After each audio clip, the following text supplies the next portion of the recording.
Imagine this for a second. You walk into a conference room, you look around the table at your colleagues, your boss, and you have this feeling that you're running on a completely different operating system. Hmm. Not just smarter, but different.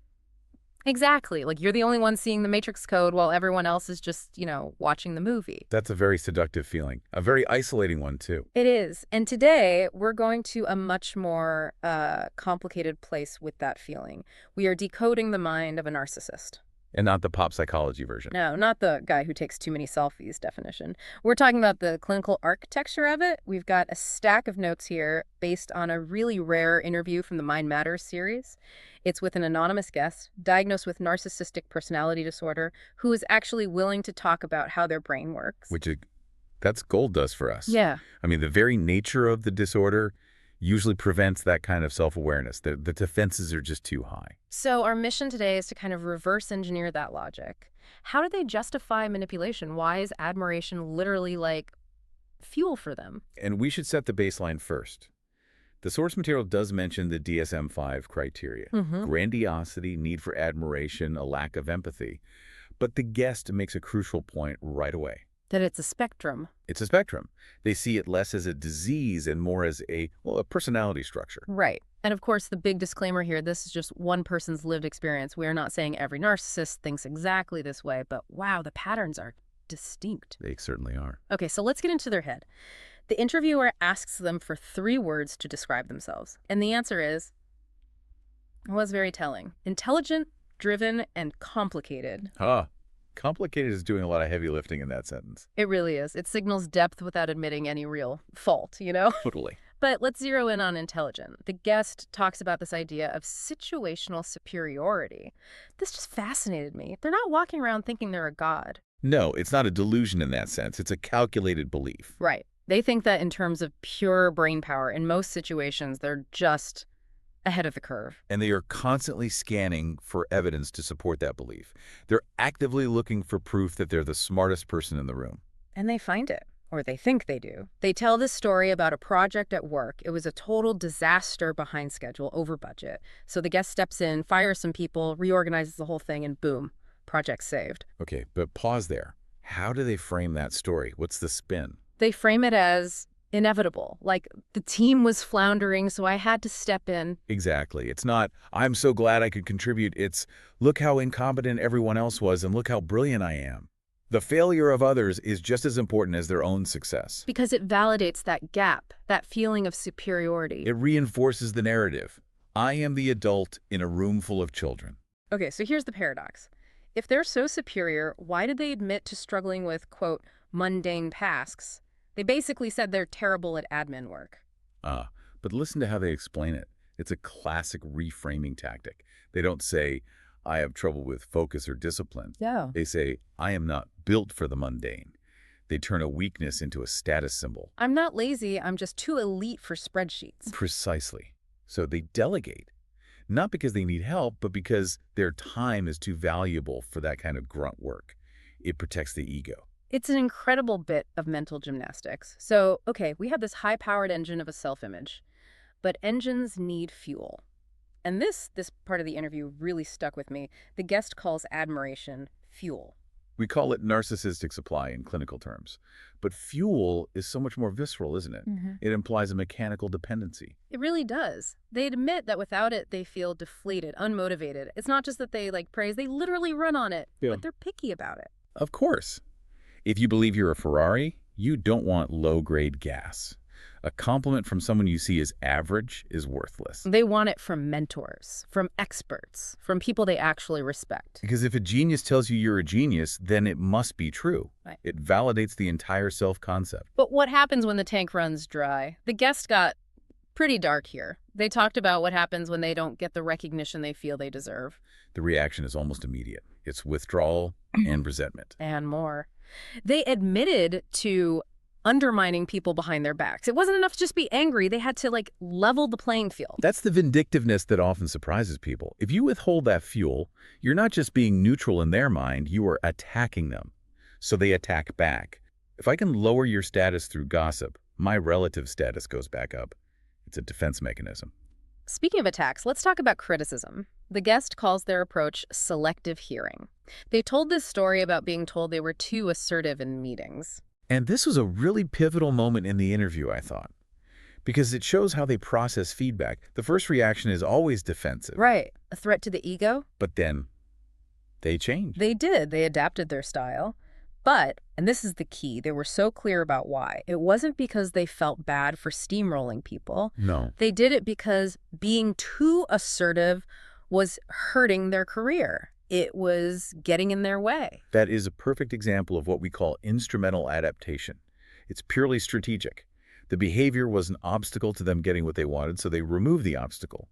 It looks like personal growth, but the internal driver is pure utility. Utilitarian is the perfect word, and it leads us right into the M word. Manipulation. Which they don't like, of course. No, they prefer the word influence. It sounds like leadership. Manipulation sounds malicious. But then they gave us this case study, the shift swap story. The guest needed a coworker to swap shifts. The coworker said no. For most of us, that's the end of it. For the guest, no is just the opening of a negotiation. Exactly. Walk us through the tactics they used. It was like a master class. Well, they didn't just ask again. First, they leveraged the relationship. They brought up past favors. Remember when I covered for you last month? That's the weaponization of reciprocity. The narcissist keeps a very, very strict mental ledger of these social transactions. I put a coin in, now I am owed something back. Then they hammered on how important the event was to them, totally ignoring the coworker's plans. They just wore her down. And the kicker, as you called it. The thing that seals the deal. The gift. After the coworker finally gave in, the guest bought her a gift to, in their words, balance the books. That phrase, balance the books, it just sends a chill down my spine. It confirms the entire relationship is transactional. The gift isn't gratitude, it's a receipt. It's to absolve them of any guilt. I forced you to do this, but I bought you a candle, so now we're even. It's so calculated.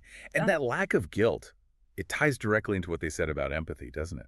It does. They were shockingly honest about it. They said empathy is not natural for them. They called it a chore. And we need to distinguish here. There's affective empathy. That's feeling what another person feels. You see someone cry, your chest tightens. The guest seems to lack that almost entirely. Right. But they have the other kind. They have cognitive empathy, the intellectual ability to understand what someone else is probably feeling. They describe it like running a simulation. Okay, person A is displaying signs of sadness. The social script says, I should now ask if they are okay.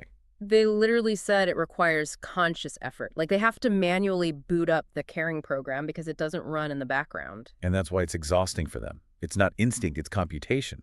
Imagine having to calculate every single social interaction instead of just feeling your way through it. So the million-dollar question.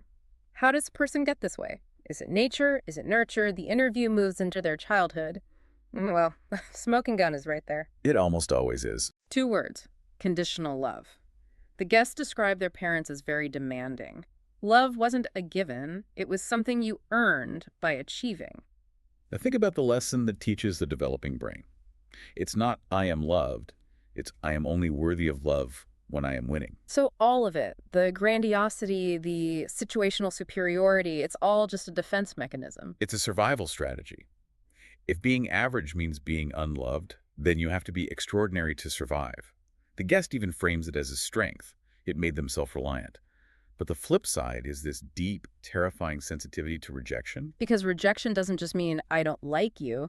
To them, it means you are worthless. Exactly. It reactivates that core childhood wound. So you build this massive fortress of ego to make sure no one can ever make you feel that small again. And that fortress makes relationships difficult, to say the least. The guest described this pattern, the cycle of putting someone on a pedestal. And then knocking them off. In psychology, we call it splitting. Seeing the world in black and white, all good or all bad. They told this story about a mentor. When they first met, this guy was a visionary, a genius. They idolized him. That's the idealization phase. Yeah. They're projecting their own need for greatness onto this other person. But then the mentor took credit for one of the guest's ideas, a jerk move for sure. But the guest's reaction was nuclear. They went from he's a god to he's dead to me in a second. And that's devaluation. The instant the mentor threatened the guest's ego, the switch flipped. You can't just be a flawed human to someone with this structure. If you aren't perfect and perfectly serving their ego, you're the enemy. It just sounds like such a lonely way to live. The guest even admitted they're terrified of vulnerability. They keep up this confident facade because they're convinced that if they showed their real self, people would just leave. And we're right back to that childhood conditioning, aren't we? If I am flawed, I am unlovable, so the mask has to stay on. But you can't have intimacy with a mask. You can only have an audience. You can't have intimacy, only an audience. Wow, that's going to stick with me. But to be fair, the interview didn't end on a totally hopeless note. The guest says they're trying to change. They're learning to compromise. But again, you have to look at the motivation. Why are they learning to compromise? They admitted it. They're stubborn. They think my way is the right way. But they realize that being rigid was actually slowing them down. It was inefficient. So even the growth is strategic. Right. It's utilitarian. They aren't compromising because they suddenly value the other person's input. They're compromising because it's the fastest way to get what they ultimately want. Which brings us to the big philosophical question of this whole deep dive, I think. If a narcissist does something good, if they apologize, if they compromise, but they're only doing it as a strategy, does the intent matter? Or only the outcome? That is the hard question. If you're the coworker who gets the shift covered, maybe you don't care about the intent, you just appreciate the result. But can you ever really trust it? That's the rub. You can't. Because if the behavior is transactional, it can be withdrawn the second the transaction no longer benefits them. That's the instability at the core of it all. It's a lot to process, from the fuel of admiration to the ledger of relationships. It really challenges that idea of the narcissist as just a simple cartoon villain. It's a logic of survival. Mm-hmm. It's distorted, yes, and it causes a lot of pain for people around them, but it has an internal consistency. They're protecting a very fragile self with a suit of armor made of grandiosity. I think that's the key takeaway. You're not dealing with a monster. You're dealing with a terrified child driving a tank. And understanding that logic doesn't mean you excuse the behavior, but it helps you navigate the battlefield. Absolutely. Knowledge is the best defense. Well, this has been a heavy one, but hopefully an illuminating one. Thanks for taking the deep dive with us. See you next time.